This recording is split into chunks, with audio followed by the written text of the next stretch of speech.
नमस्ते मित्रों, भाइयों बहनों।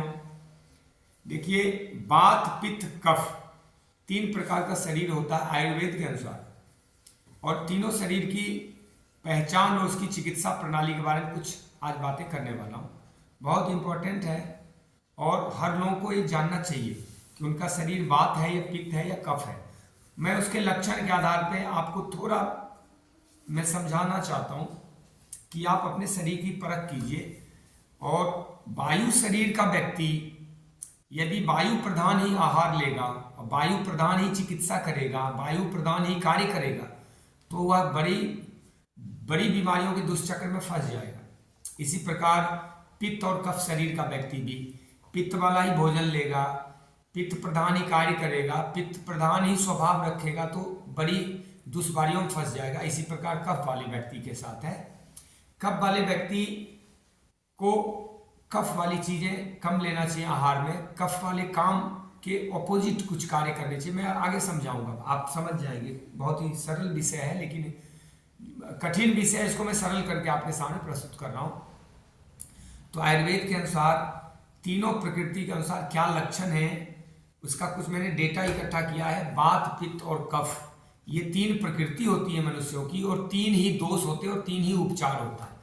वात पित्त कफ तीनों दोष हैं, त्रिदोष। अगर इसमें दोष हो जाए तो बीमारियां बन जाती है, और अगर ये तीनों संतुलित हो जाए, सही हो जाए, तो उपचारित हो जाता है। अब ये भी देखना है कि अधिकतर पुरुष में एक प्रकृति वायु पित्त या कफ मुख्य होता है, एक मंद होता है और एक गौण होता है।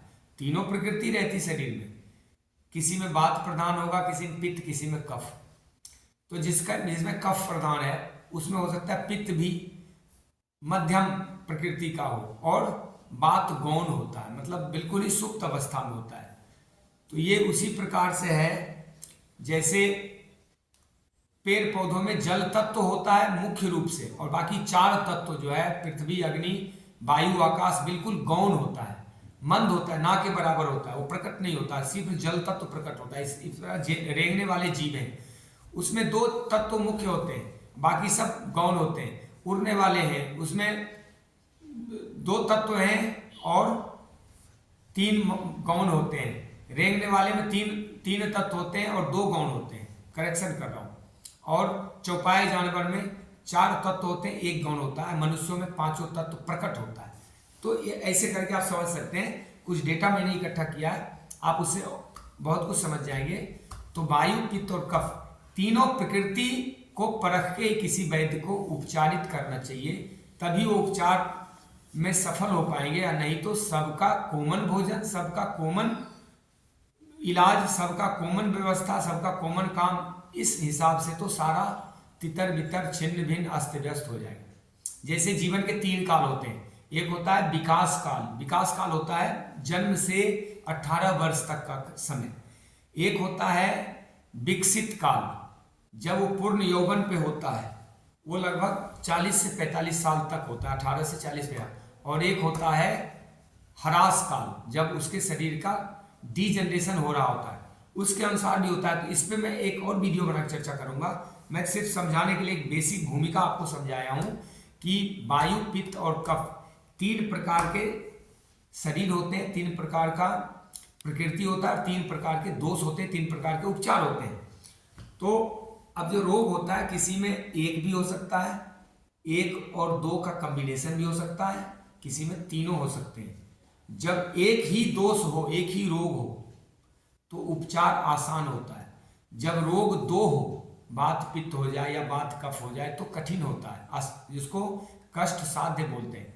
और तीनों बिगड़ जाए तो असाध्य बोलते हैं, यानी इतना क्रोनिक हो गया अब ठीक नहीं हो सकता, अब तो मृत्यु को ही प्राप्त होगा। तो ऐसी नौबत ही ना आए, आप अच्छा जीवन जिए, पूरे 100 वर्ष तक जिए। 100 वर्ष तक हमारी आंखें हो ज्योतिधारी, कानों में शब्द सुनक सुनने की शक्ति सारी, वाणी विराट प्रभु की विरदावली सुनावे, इस ढंग का जीवन हो, 100 वर्ष तक मस्त जिए। उसके लिए थोड़ा ये वात पित्त कफ के अनुसार ही आहार लेना है, उपचार लेना है और व्यवहार करना है। तो आइए हम शुरू करते हैं इस वीडियो को। थोड़ा मैंने कुछ डेटा इकट्ठा किया, उसको शेयर करूंगा। देखिए, वात पित्त कफ 1 नंबर पर मैं बोलूंगा तो बात होगा, 2 पे बोलूंगा पित्त और 3 पे कफ समझिएगा। सबसे पहले शारीरिक गठन मान लीजिए। शारीरिक गठन किस प्रकार होता है? जो वायु शरीर के लोग हैं उनका शरीर रूखा होता है, थोड़ा कटा फटा दुबला पतला होता है, मेरे जैसा होगा, बहुत ज्यादा फैट नहीं होता। सर्दी गर्मी कम सहन होती, सर्दी तो बिल्कुल ही सहन नहीं होती, सर्दी में परेशान हो जाता है, अंग उनके सख्त होते हैं, स्किन ड्राई होता है, और अधिकतर रंग जो होता है वो काला होगा या श्यामल कलर होगा या गेहुआ कलर होगा। अच्छा, पित्त प्रकृति के लोग जो होते हैं उनका कैसा होता है? शरीर नाजुक होता है, शिथिल होता है, गर्मी सहन नहीं हो सकती, ठंडी गर्मी दोनों सहन नहीं होती, लेकिन उनको पित्त वालों को गर्मी बिल्कुल ही सहन नहीं होती, ठंड कुल मिला के सहन कर सकते हैं। अच्छा, कफ दोष वालों कैसा? शरीर मोटा होता है, तगड़ा थुलथुल होता है, चिकना होता है, सुंदरता ज्यादा होती, कफ शरीर के व्यक्ति सुंदर होते हैं, उनका जीवन भी लंबा होता है। जितने भी 100 वर्ष जीवन काल वाले हैं वो अधिकतर कफ प्रकृति के पाए जाते हैं, और स्थिर होते हैं, स्थिर चित्त होते हैं, शांत सहज, उनकी चाल भी धीमी होती है, और सुडौल होता है शरीर, सर्दी में थोड़ी परेशानी बढ़ जाती है, रंग गोरा होता है। ये तो शारीरिक गठन समझ गए। अब कलर पे चलते हैं। अधिकतर काला कलर होता है वायु प्रकृति के लोगों का, अधिकतर। देखिए अपवाद हर जगह मिलेगा, लेकिन बात शरीर वाले अधिकतर श्यामल कलर मिलेंगे, श्याम रंग के मिलेंगे, और जो पित्त प्रकृति वाले वो पीले कलर के मिलेंगे, और कफ वाले गोरे मिलेंगे। इस बार त्वचा देखिए कैसी होती, त्वचा रूखी होती है वायु प्रकृति वालों के, ठंडी होती है, होठ पैर फटते हैं, नसें उभरी हुई रहती है। जैसे मेरे नसों को देखेंगे तो उभरी हुई मिलेगी। मेरा शरीर अधिकतर वायु प्रकृति का है, थोड़ा पित्त भी कॉम्बिनेशन में है। अच्छा, पित्त प्रकृति वालों की त्वचा कैसी होती? पीली होती है, नरम होती है, फोड़े फुंसी होती है, तिलों से भरी हुई, तिल होते हैं उस पर ढेर सारे, हथेली जीभ होठ कान आदि लाल होते हैं, जैसे दाफर हो जाते उस ढंग के होते हैं उनके, जिह्वा भी देखेंगे तो लाल। तो मैं समझ जाता हूँ पित्त प्रकृति का, उस हिसाब से इलाज करें। यानी पित्त प्रकृति के रोगियों के लिए पित्त प्रकृति का इलाज नहीं करना है, उनको वायु या कफ वाला इलाज दिया जाता है। और इनकी कफ वालों की त्वचा नरम होती, चिकनी होती है। आगे बढ़ते, पसीना कैसा आता है? वायु वालों को कम पसीना आता है, बिना गंध का पसीना आएगा, दुर्गंध नहीं होगा। और पित्त वालों को अधिक गर्म पसीना आएगा, हीट जैसे निकलता, और दुर्गंध होता है उसमें। कफ वालों का जो है पसीना सामान्य होता है, शीतल होता है, ठंडा पसीना होता है। बाल कैसे होते हैं? बात वालों के, वायु वालों के बाल होते हैं पतले होंगे, बिल्कुल रूखे होंगे, कड़े होंगे, नरम नहीं होता, कड़े होते हैं, और कम बाल होते हैं, गंजापन के चांस ज्यादा है उनमें। और पित्त वालों का कम उम्र में बाल सफेद होता है, झड़ जाता है। और कफ वाले के काले घने बाल होते हैं, घुंघराले होते हैं, बढ़िया बाल होते हैं, सुंदर, बिल्कुल कड़े और मजबूत बाल होते हैं, चिकने। इसी प्रकार आंखें कैसी होती है? वायु वाले की आंखें जो होती है थोड़ी सी धूमिल होती है, कोने में धंसी हुई होती है, और थोड़ा कालापन लिए होती है। पित्त वालों की लाल और पीली आंखें होती है, कफ वालों की बिल्कुल सफेद चिकनी जैसे सुंदर दूधिया कलर की आंखें होती है, दूध में जैसे कोई काला कुछ डाल दिया ऐसा होता है। अच्छा, मुख कैसा होता है? सूखता है, मुख अधिकतर सूखता है बात प्रकृति वालों के। पित्त वालों का गला सूखता है, और कफ वालों को बलगम अधिक आता है, इस बात का ध्यान रखना। अब आगे ओके, तो अब देखिए बात प्रकृति वालों का भूख जो होता है, भूख वह कभी कभी कम कभी कभी ज्यादा भी लगता है, पाचन क्रिया कभी ठीक कभी खराब, कभी कब्ज, अधिकतर कब्ज के शिकार होते हैं, कब्ज के रोगी होते हैं वायु प्रकृति वाले। पित्त वाले जो हैं भूख अधिक लगती है, पाचन शक्ति बढ़िया होती है, जला डालती है। और कफ दोष वालों के या कफ प्रकृति वालों के भूख कम लगती है, थोड़े भोजन के बाद ही तृप्ति शांति आ जाती है, वो ज्यादा नहीं खाते। अच्छा, प्यास कैसी होती है? बात वालों का 1 नंबर, बात वालों का प्यास कभी कम कभी अधिक, मतलब वो वाइब्रेट करता है, वो ऊपर नीचे होता रहता है, स्थिर नहीं होता। अच्छा, पित्त वालों की प्यास अधिक होती है, कफ वालों का प्यास कम होता है। अच्छा, मुंह जीभ कैसा होता है? जीभ से परखिएगा। वायु वालों का जीभ जो होगा वो खुरदरा होगा, सूखा और फटा हुआ। मेरा यद्यपि वायु और पित्त प्रकृति का कॉम्बिनेशन है मेरे शरीर का, लेकिन मैं चूंकि नेचुरोपैथ का डॉक्टर हूँ, नेचुरोपैथी में ही जीवन जीता हूँ, तो काफी हद तक इन दोषों का मैं ध्यान रखता हूँ अपने ऊपर, वो वो चीज़ें मैं आने नहीं देता, लेकिन मूल प्रकृति तो वही है। इसी प्रकार जो जीव होता है ना, वायु प्रकृति वालों का, वो मैला, खुरदरा, सूखी, फटी हुई होता है, और पित्त वालों का लाल, कुछ काला, जीभ पे छाले अधिक मिलेंगे, लाल बिल्कुल ऐसे पिंक कलर का जीभ मिलता है, तेज लाल होता है, फास्ट लाल। और कफ वालों का सफेद रंग का लेप वाली जीभ होती है, चिपचिपाहट वाली जीभ होती है, और गीली गीली सी रहती है। मुख का स्वाद कैसा होता है? वायु वालों का फीका होता है और खराब स्वाद रहता है। पित्त वालों का कड़वा रहता है, कभी कभी खट्टा भी होता है। और कफ वालों का स्वाद जो होता है वो मीठा मीठा रहता है और लाड़ रहता है, लाड़ अधिक बनता है। चलिए आगे देखते हैं। आवाज कैसी होती है? कर्कश, भारी, अधिक बोलना, बातूनी होते हैं। ये प्रकृति से होते हैं, उनको कोई बदल नहीं सकता। ये परमात्मा ने प्रकृति भरी है, जो व्यवस्था करी है। वायु प्रकृति वाले अधिकतर बातूनी होते हैं, अधिक बोलेंगे, कर्कश और कठोर बोलते हैं, सत्य बोल देते हैं, कठोर सत्य बोल देते हैं। और पित्त वाले श्रेष्ठ वक्ता होते हैं, अधिकतर वक्ता जो मिलेंगे वो पित्त प्रकृति के मिलेंगे, अच्छी आवाज में बोलते हैं, अच्छा बोलते हैं। और कफ वाले धीमा बोलते हैं लेकिन मधुर बोलते हैं, वो कठोर कर्कश आवाज नहीं बोल सकते हैं। इसी प्रकार नाखून, जो वायु वाले का नाखून है, जो डेटा इकट्ठा किया मैंने, वो बता रहा है सूखा और खुरदरा होता है। मैं भी नाखून, जीवा, आंखें, स्किन, चेहरे की आकृति, ये सब देखता हूँ, तो फिर मैं उसके आधार पर निर्धारण करता हूँ, उनकी प्रकृति, उनके स्वभाव को परखता हूँ और उस हिसाब से ही उपचार करता हूँ। सबको एक उपचार नहीं। तो नाखून जो होता है वायु वाले का रूखा होता है, खुरदरा होता है। पित्त वाले का नाखून लाल मिलेगा और कफ वाले का नाखून चिकना मिलेगा, इसका ध्यान रखिए। मल जो है टूटा हुआ होता है, झाग जैसा होता है और कम मल बनता है। वायु वालों का मल कम होता है, क्योंकि वात प्रकृति होने से मल सूखता रहता है। अच्छा, पित्त वालों क्या होता है? अधिक पतला, पीला, जलन युक्त, दस्त की प्रवृत्ति अधिक रहती है। और कफ वालों का मल जो कैसा होता है? ठोस होता है, चिकना, आम आते हैं, उसमें आंव बोलते हैं, म्यूकस आते हैं। अच्छा, इस प्रकार मूत्र कैसा होता है? वायु वालों का मूत्र कुछ पीला सा होता है, पीला पीला सा। और पित्त वालों का जो होता है वो बहुत ज्यादा पीला होता है और नीला भी होता है, कभी कभी लाल भी होता है। और कफ वालों का सफेद, झाग वाला, गाढ़ा और चिकना यूरिन होता है। अब इसी प्रकार जो है डेटा क्या कह रहा है? चाल। अब चाल से परखिए, ये बहुत इंपॉर्टेंट है। उनकी गति कैसे चलते हैं? तो चाल उनकी तेज होती, बात वालों की चाल में हलचल होती, हमेशा जल्दी तेज गति से चलना। गांव में नहीं होते, बोले धरफर करते हैं, बहुत जल्दी मचाते हैं, हमेशा जल्दबाजी, जाने की भी जल्दी, आने की जल्दी, बैठने में भी स्थिर होकर बैठ नहीं सकते। उनकी गति तेज होती है। पित्त वालों की साधारण होती, कभी तेज कभी मंद, और ऐसे रिलैक्सेशन में भी रह सकते हैं, तेज भी चलते हैं। और कफ वालों की बहुत धीमी गति होती है, वो कहते हैं ना बिल्कुल सुस्त सा होते हैं, वो बहुत ही स्लो चलते हैं। अच्छा, नींद कैसी होती है? नींद जो होता है वायु वालों का नींद पहले देखिए, नींद कम आती है, ज्यादा जवाइयाँ आती है, सोते समय दांत किटकिटाते हैं। और पित्त वालों कैसी होती? निद्रा कम आती है, बहुत गाढ़ी है। और कफ वाले को उल्टा हो जाता है, बहुत अधिक नींद आती है, शरीर में आलस रहता है, खूब ढंग से सोते हैं, मस्त नींद। अच्छा, स्वप्न की बात करते हैं। स्वप्न कैसा आता है? वायु वालों को अधिकतर आकाश में उड़ने जैसा स्वप्न आता है, तैरने जैसा स्वप्न आता है, दौड़ने वाले, भागने वाले, गेम, व्यायाम, हलचल वाले स्वप्न आते हैं। और पित्त दोष वालों का अधिकतर अग्नि, सोना, बिजली, तारे, स्टार, सूर्य, चंद्रमा इत्यादि चमकीले पदार्थ उनके स्वप्न में दिखते हैं।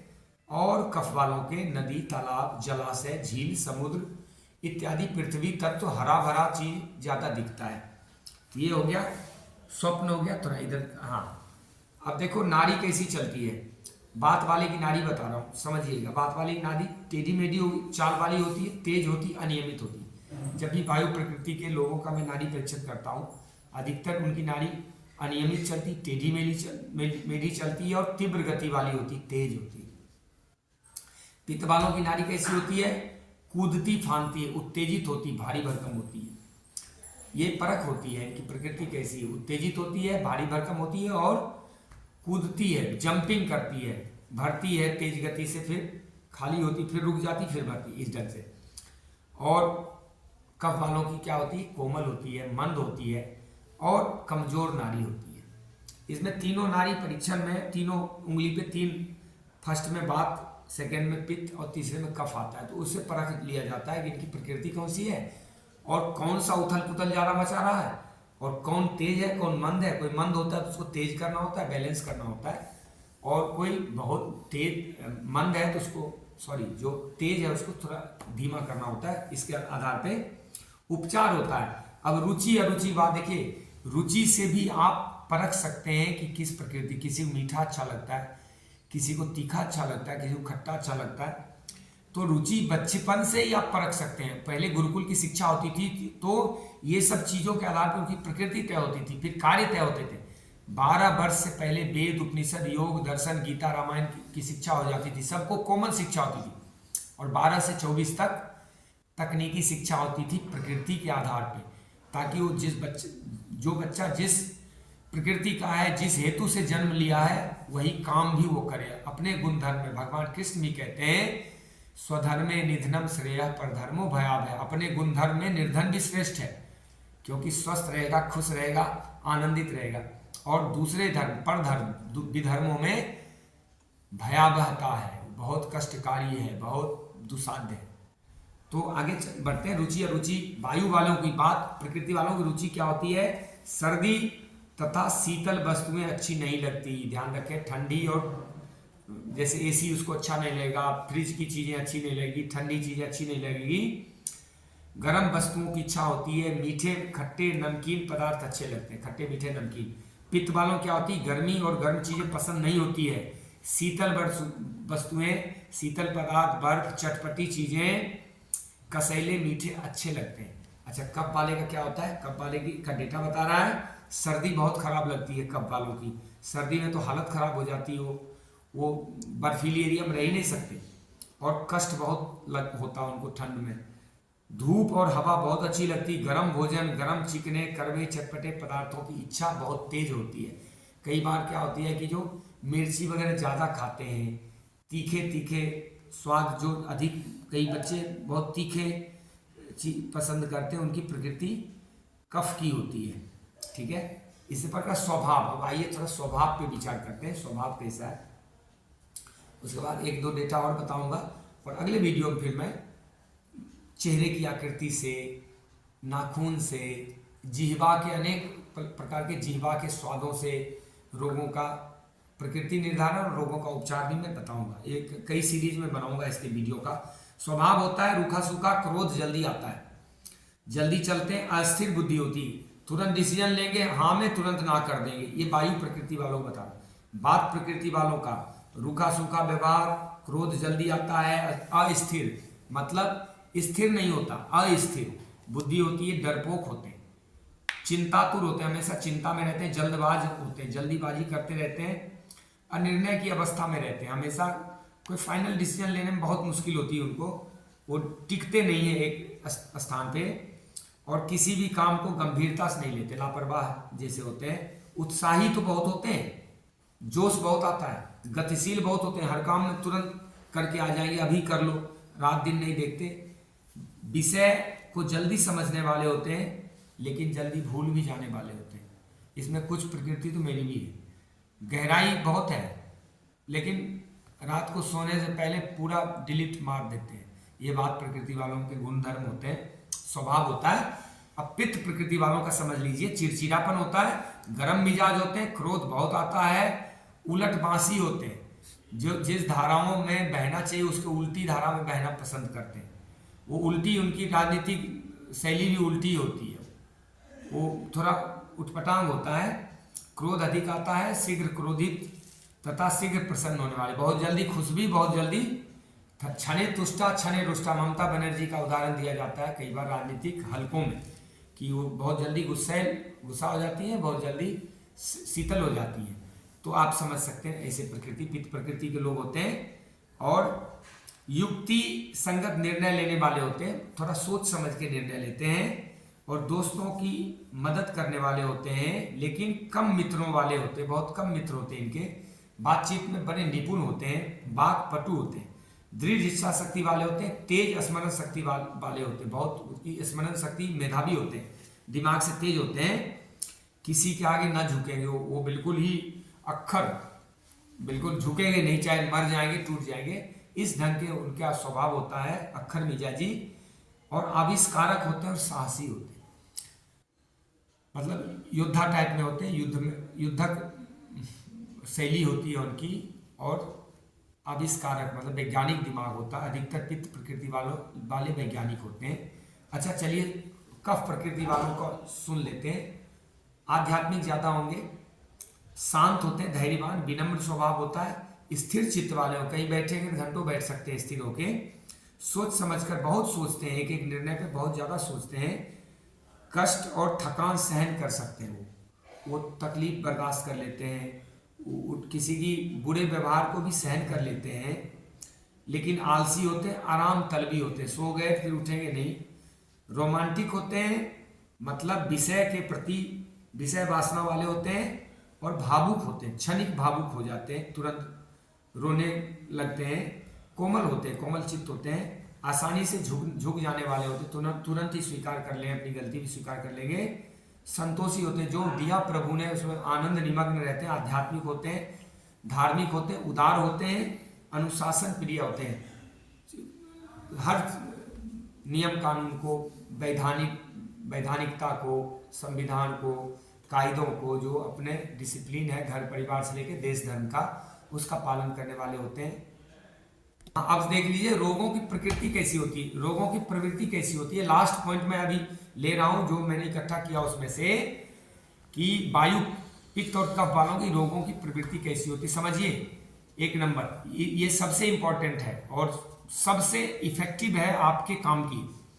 वायु दोष वालों का प्रवृत्ति जो होता है, वो पेट में गैस बनना, अफारा, टांगों में दर्द, जोड़ों में दर्द, साइटिका, लकवा, अंगों का सुन्न हो जाना, जैसे पैरों में सुन्न होना, झंझनाहट होना, उंगलियों का सुन्न होना, शिथिल हो जाना, कंपन वाले रोग, पार्किंसन जैसे रोग, फरकना, अंग फरकते हैं, टेढ़े हो जाते हैं अंग, दर्द, नस नाड़ियों में खिंचाव, झटके आते हैं, जैसे मिर्गी वगैरह आते हैं, वो वात प्रकृति वाले ज्यादा होते हैं, शरीर के किसी हिस्से में अचानक दर्द उठता है, कम सुनना, बात ज्वर, वो कम सुनते हैं, ऊंचा सुनते हैं, और बात ज्वर होता है, वायु का बुखार उनको अधिक होता है। अब समझिए पित्त प्रकृति वालों का कौन सी प्रवृत्ति होती है, दोष कौन कौन सा होता है। शरीर, छाती, पेट इत्यादि में हमेशा जलन बना रहता है, खासकर विकसित काल में उनके, जैसे जवानी में, और खट्टी डकारें भी आती है, पित्ती उछलता है, एलर्जी हो जाती है जिसको कहते हैं, दाफर हो गए, स्किन पे रैसेस हो जाते हैं, खुजली होती है, और रक्त अल्पता, खून की कमी अक्सर पाई जाती है इनमें। चर्म रोग के रोगी अधिक पित्त प्रकृति वाले मिलते हैं, स्किन डिजीज जिनको होता है, फोड़े, फुंसियां, खुजली, दाद इत्यादि। कैंसर और कुष्ठ रोग जिसको कहते हैं, कोढ़ फूटना, कुष्ठ हो जाना, जिसको एक्जिमा वगैरह, क्या सोराइसिस वगैरह जिसको कहते हैं आप, तो कैंसर, कुष्ठ रोग। लीवर और स्प्लीन के डिजीज, लीवर और तिल्लियों के, मतलब जिगर और तिल्ली के रोग अधिकतर होते हैं इनमें, इसकी वृद्धि होती रहती है। हृदय रोग वाले भी पित्त प्रकृति के होते हैं, और डायबिटीज, किडनी के रोग और कमजोरी वाले रोग, ये सब पित्त प्रवृत्ति वाले लोगों के रोग हैं। अब कफ वालों के रोग क्या है, श्वसन संबंधी रोग जो होता है, जो श्वास नली का रोग, श्वसन संस्थान के रोग अधिकतर उनमें पाए जाते हैं, खांसी, दमा इत्यादि। बार बार बलगम का निकलना, सर्दी, जुकाम, फेफड़ों का टीबी, क्षय रोग जिसको बोलते हैं, ट्यूबरकुलोसिस, और शरीर का फूलना, मोटापा इत्यादि जो भारी भारी गुरुत्व वाले रोग हैं, ये होते हैं। तो अंतिम में एक दो लाइन बोल के मैं समापन कर रहा हूँ इस वीडियो का।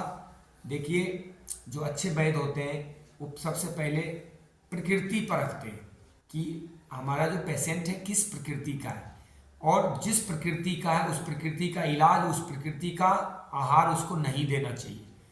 अब वायु प्रकृति का है, उसको वायु प्रकृति का आहार बिल्कुल नहीं देना चाहिए, खासकर रोगों के समय में।